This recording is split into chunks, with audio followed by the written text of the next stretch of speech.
नमस्कार, स्वागत है आप सभी का मेरे इस खास प्रोग्राम में। मैं हूं आपके साथ सुनील चौहान। छत्तीसगढ़ में विधानसभा चुनाव से पहले ही सियासी पारा काफी हाई देखा जा रहा है। इसी को देखते हुए बीजेपी के धुरंधर लगातार छत्तीसगढ़ के किले को भगवा रंग में रंगने के लिए जी तोड़ मेहनत कर रहे हैं। पीएम मोदी की 6 जुलाई को रैली होने जा रही है, जिसको लेकर तैयारियां जोरों पर चल रही हैं। बीजेपी लगातार कांग्रेस के गढ़ में सेंध लगाने के लिए काम कर रही है। गृह मंत्री अमित शाह, जेपी नड्डा पहले ही जनसभा को संबोधित कर चुके हैं। 1 जुलाई को रक्षा मंत्री राजनाथ सिंह की रैली है। कांग्रेस भी बीजेपी पर लगातार वार कर रही है। कांग्रेस का कहना है कि बीजेपी के नेतृत्व में कमी है, वो बार बार अपने प्रभारी को बदल रही है। इससे साफ दिखाई दे रहा है कि बीजेपी के अंदर ही हताशा चल रही है। तो आपको बता दें, लगातार ये देखा जा रहा है कि बीजेपी और कांग्रेस में वार पलटवार है और नरेंद्र मोदी की 6 जुलाई को होने वाली रैली को लेकर तैयारियां जोरों पर चल रही हैं। बीजेपी का मिशन है कि जो कांग्रेस का गढ़ है, सबसे पहले उसमें सेंध लगाई जाए। दुर्ग कहा जाता है कांग्रेस का गढ़ है, वहां पर 20 विधानसभा सीटें हैं और सबसे पहले बीजेपी का निशाना दुर्ग ही होगा। और उसी गढ़ को भेद लगाने के लिए, सेंध लगाने के लिए बीजेपी लाख कोशिश कर रही है। तो लगातार छत्तीसगढ़ में देखा जा रहा है कि बीजेपी रैली कर रही है और जनसभा को अपने पाले में लाने के लिए वो जी तोड़ मेहनत कर रही है। छत्तीसगढ़ में 2 से 4 महीने बाद विधानसभा चुनाव होने हैं और चुनाव से पहले ही वहां पर सियासी पारा बहुत हाई चल रहा है। आरोप प्रत्यारोप का दौर लगातार जारी है। अब ये वक्त बताएगा वहां की आबो हवा की किस रंग में रंगती है। क्या वो बीजेपी को पसंद करती है, क्या वो कांग्रेस को पसंद करती है। लेकिन लगातार जिस प्रकार से बीजेपी के दिग्गज नेताओं का वहां का दौरा इस बात को साफ दर्शाता है कि बीजेपी कोई कोर कसर नहीं छोड़ना चाहती और छत्तीसगढ़ में अपनी जीत का डंका बजवाना चाहती है। लेकिन यह वक्त बताएगा कि छत्तीसगढ़ की आवाम किसको पसंद करती है, किसको नहीं। लगातार कांग्रेस इस पर सवाल खड़े कर रही है। कांग्रेस का कहना है कि बीजेपी चाहे कितनी मेहनत कर ले, जनता ने नकार दिया है। कांग्रेस के नेता भी लगातार बीजेपी पर कटाक्ष कर रहे हैं। तो ये देखा जा रहा है कि चुनाव से पहले ही ये तमाम आरोप प्रत्यारोप का दौर जारी है। 6 जुलाई को नरेंद्र मोदी की रैली है। ये रैली बहुत ही महत्वपूर्ण मानी जा रही है, जिसको लेकर जनसभाएं को लेकर तैयारियां चल रही हैं। तमाम दिग्गज पहले से ही छत्तीसगढ़ में अपनी रैलियां कर चुके हैं। बीजेपी के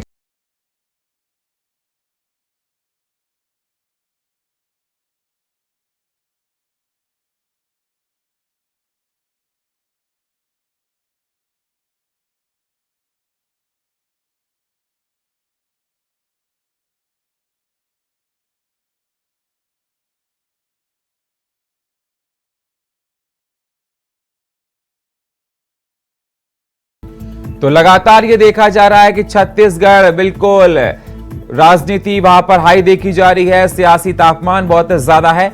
6 जुलाई को पीएम नरेंद्र मोदी की रैली है और नरेंद्र मोदी की रैली को लेकर लगातार विपक्ष तमाम सवाल खड़े कर रहा है। कांग्रेस नेता का कहना है कि वहां पर बीजेपी पर संगठन को लेकर जिस प्रकार से देखा जा रहा है, उनका नेतृत्व में कमी देखी जा रही है। बार बार उनके प्रभारी बदले जा रहे हैं और लगातार बीजेपी कांग्रेस के गढ़ में सेंध लगाने के लिए कोशिश कर रही है। और ये देखा जा रहा है कि बीजेपी कितनी इसमें सफल होगी, ये तो आने वाला वक्त ही बताएगा। तो इस विषय पर हम चर्चा करेंगे कि किस प्रकार से वहां पर माहौल है छत्तीसगढ़ में। लेकिन सबसे पहले ये रिपोर्ट। धान का कटोरा कहे जाने वाले छत्तीसगढ़ में साल के आखिरी में विधानसभा चुनाव होना है। ऐसे में बीजेपी चुनाव को लेकर पहले ही काफी एक्टिव मोड में नजर आ रही है। बीजेपी के दिग्गज छत्तीसगढ़ में विजय ध्वज लहराने के लिए लगातार दौरे कर रहे हैं। कार्यकर्ताओं को संबोधित कर जीत का मंत्र दे रहे हैं, गुरु मंत्र दे रहे हैं, ताकि इस बार छत्तीसगढ़ के किले पर भगवा ध्वज लहरा सके और प्रदेश में कमल खिल सके। ऐसे में केंद्रीय मंत्री के बाद अब पीएम मोदी भी छत्तीसगढ़ के दौरे पर आने वाले हैं। 6 जुलाई को पीएम की रैली है, जिसको लेकर तैयारियां जोरों पर है। आपको बताते चलें, कुछ वक्त पहले बीजेपी के चाणक्य कहे जाने वाले अमित शाह छत्तीसगढ़ के दौरे पर आए थे, जहां गृह मंत्री अमित शाह ने अपने भाषण के जरिए छत्तीसगढ़ के सभी वर्गों को साधने की कोशिश की। वहीं केंद्रीय मंत्रियों के लगातार छत्तीसगढ़ दौरे के भी कई सियासी मायने निकाले जा रहे हैं। कयास लगाए जा रहे हैं कि छत्तीसगढ़ में कूद पड़ी बीजेपी को धार देने की कवायद के तहत केंद्रीय गृह मंत्री अमित शाह ने छत्तीसगढ़ में मोर्चा संभाला है। इस कड़ी में शुक्रवार को जेपी नड्डा बिलासपुर पहुंचे और 1 जुलाई को राजनाथ सिंह आ रहे हैं। केंद्रीय मंत्री और बीजेपी के दिग्गज जिन गढ़ों को फोकस कर रहे, उन गढ़ों पर कांग्रेस का कब्जा है। दुर्ग सीएम बघेल का गढ़ है।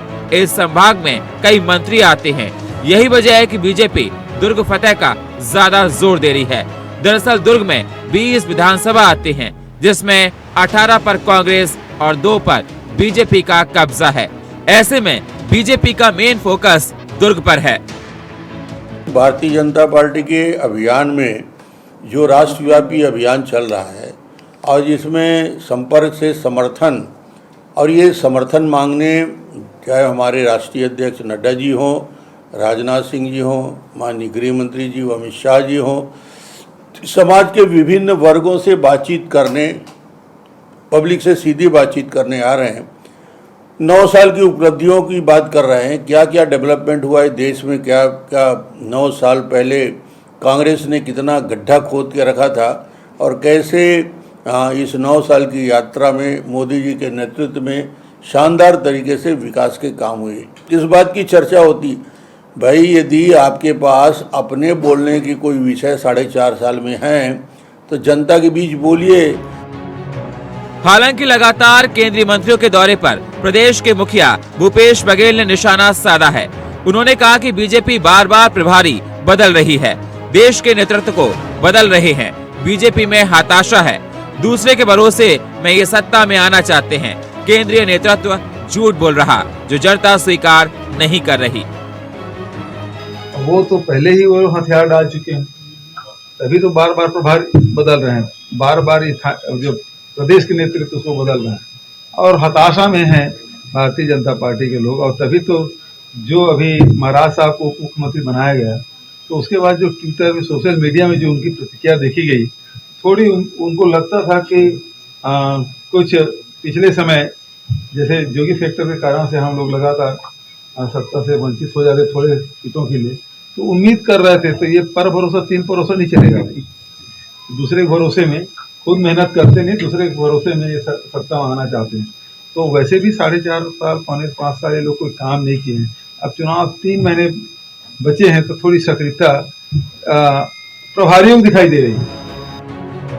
बहरहाल बीजेपी के दिग्गजों के दौर से छत्तीसगढ़ की आबोहवा चुनावी मैदान में क्या रुख लेती है, इस दौरे का चुनाव पर क्या असर पड़ता है, ये तो आने वाला वक्त ही बताएगा।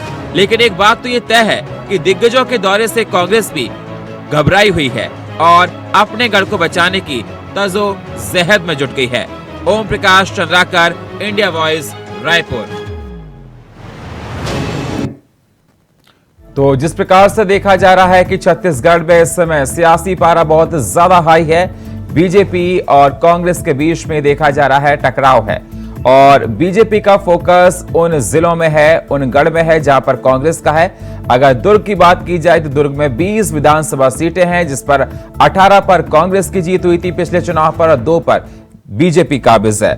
तो बीजेपी दुर्ग को अपने पाले में लाने के लिए, हर वर्ग को अपने पाले में लाने के लिए लगातार जनसभाएं के माध्यम से अपनी पूरी ताकत लगा रही है। इस पर चर्चा करने के लिए हमारे साथ जुड़ रहे हैं के शर्मा, वरिष्ठ पत्रकार, हमारे साथ जुड़ रहे हैं राहुल टिकरिहा, प्रवक्ता भारतीय जनता पार्टी के, और हमारे साथ जुड़ रहे हैं जावेद खान, नेता कांग्रेस के। बहुत बहुत स्वागत है आप सभी मेहमानों का हमारे साथ जुड़ने के लिए।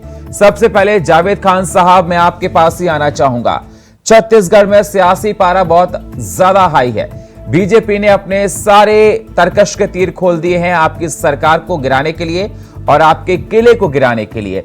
मैं आपसे ये जानना चाहता हूं कि जिस प्रकार से कहा जा रहा है कि बीजेपी उस जगह पर पहले जाना जाती है जहां पर आप लोगों का गढ़ है, अगर दुर्ग की बात की जाए 20 विधानसभा सीटें हैं, तो आप किस प्रकार से बीजेपी बचने के लिए आपकी तैयारी है? कहीं टेंशन तो नहीं होगी आपको?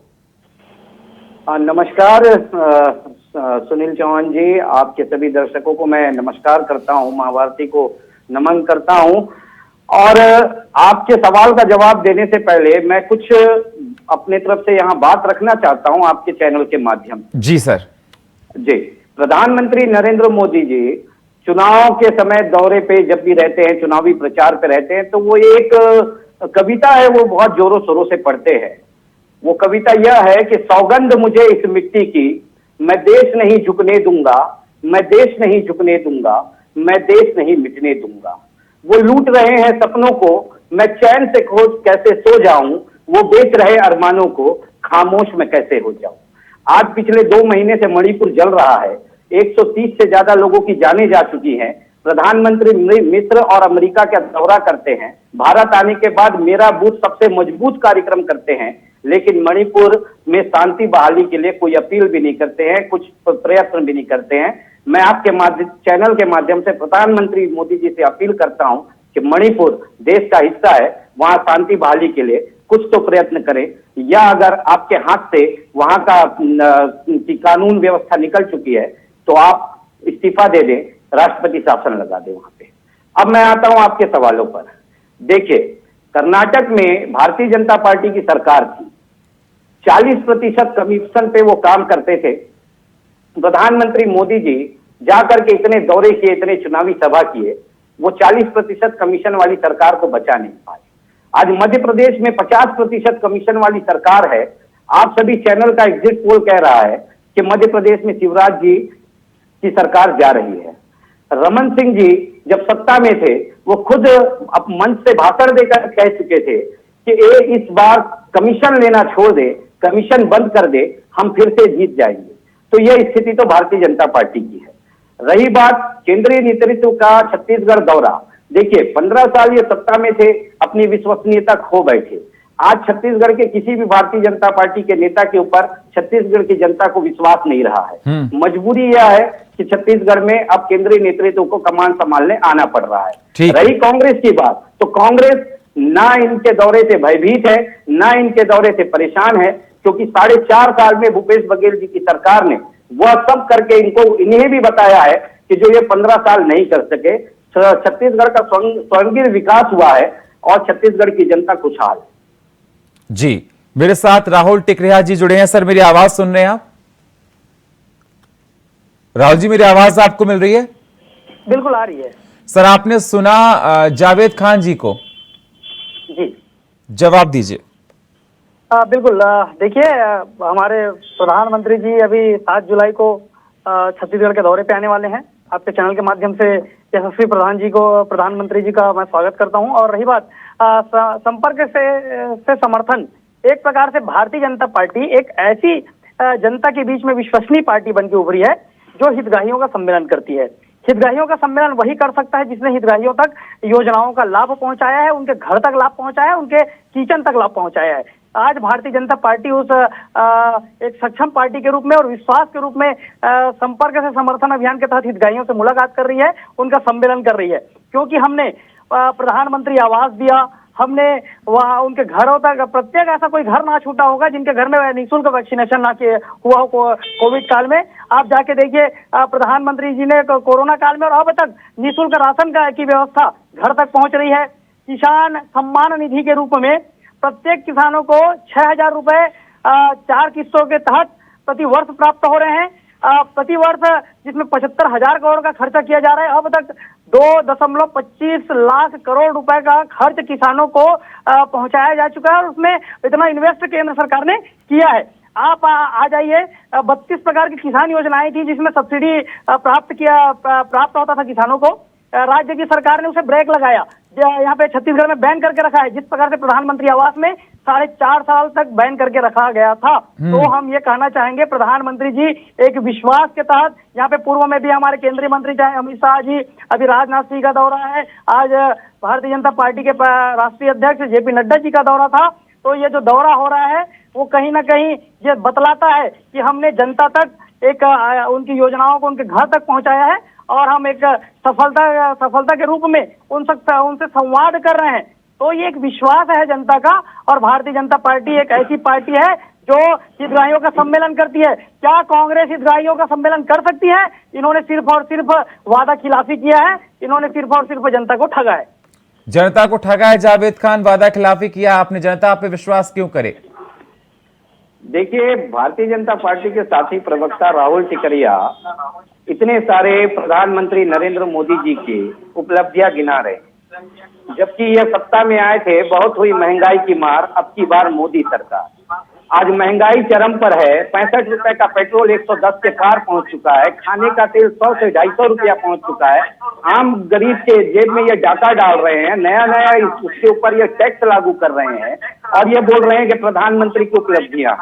प्रधानमंत्री की उपलब्धियां मैं आपको बताता हूं चैनल के माध्यम से। प्रधानमंत्री की उपलब्धियां है गब्बर सिंह टैक्स, प्रधानमंत्री की उपलब्धियां है कोविड में इतने सारे लोगों की मृत्यु, प्रधानमंत्री जी की उपलब्धियां हैं नोटबंदी, प्रधानमंत्री की उपलब्धियां है पुलवामा अटैक, प्रधानमंत्री जी की उपलब्धि है मणिपुर में आज जो मणिपुर जल रहा है।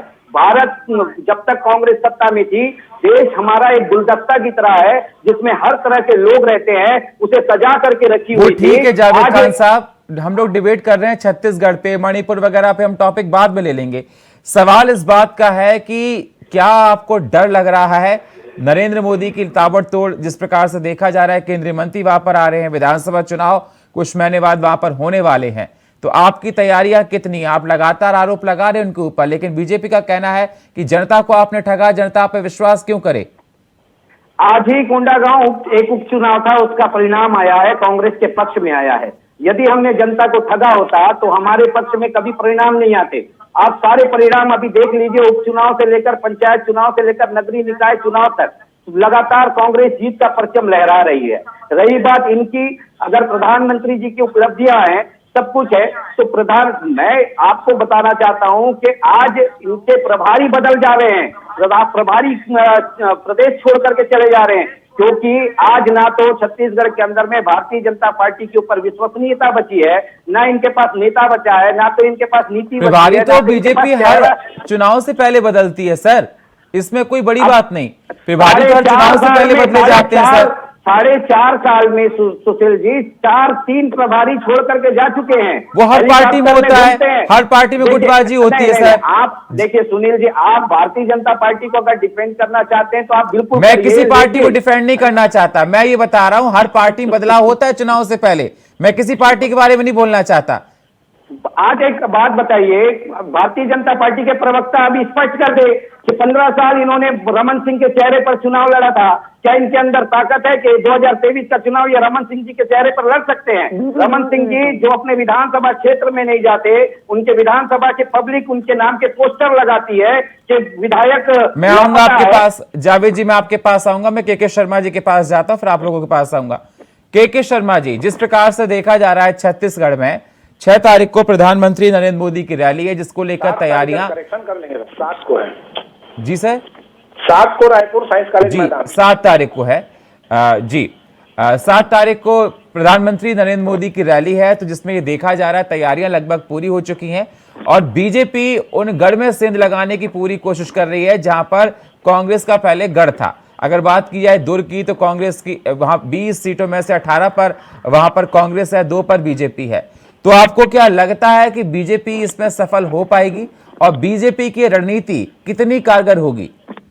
निश्चित रूप से भाजपा ने पहले ही कह दिया था कि केंद्रीय मुख्य मतलब नरेंद्र मोदी के चेहरे पर और केंद्र सरकार की योजनाओं के दम पर वे चुनाव मैदान में जाएंगे और राज्य सरकार की जो नाकामियां उनको लेकर के। तो आज का जो आप अमित शाह जो दुर्ग दौरा किए, उसके बाद आज जो नड्डा जी का जो बिलासपुर में भाषण है, उसको यदि देखेंगे तो आपको स्पष्ट लग जाएगा कि ऐसा दर्शाया जा रहा है कि केंद्र सरकार की योजनाएं छत्तीसगढ़ के हर घर तक पहुंची गई है। चाहे आवास की बात करें, नल की बात करें, सड़क की बात करें, रेल की बात करें, जितनी योजनाएं हैं ऐसा बताया जा रहा है। जैसे एक छोटा सा उदाहरण बताऊंगा, नल जल योजना में यहाँ पे बताया जा रहा है 22 लाख घरों तक पहुंचा हुआ है। तो इतनी सारी योजनाएं, जब यदि उज्ज्वला योजना की बात करें, जितनी योजनाएं केंद्र सरकार यदि हितग्राहियों तक पहुंचे, क्या ये हितग्राही जो है केंद्र सरकार की इन योजनाओं के दम पर 2 बार मतदान करने को तैयार है, एक बार विधानसभा और एक बार लोकसभा?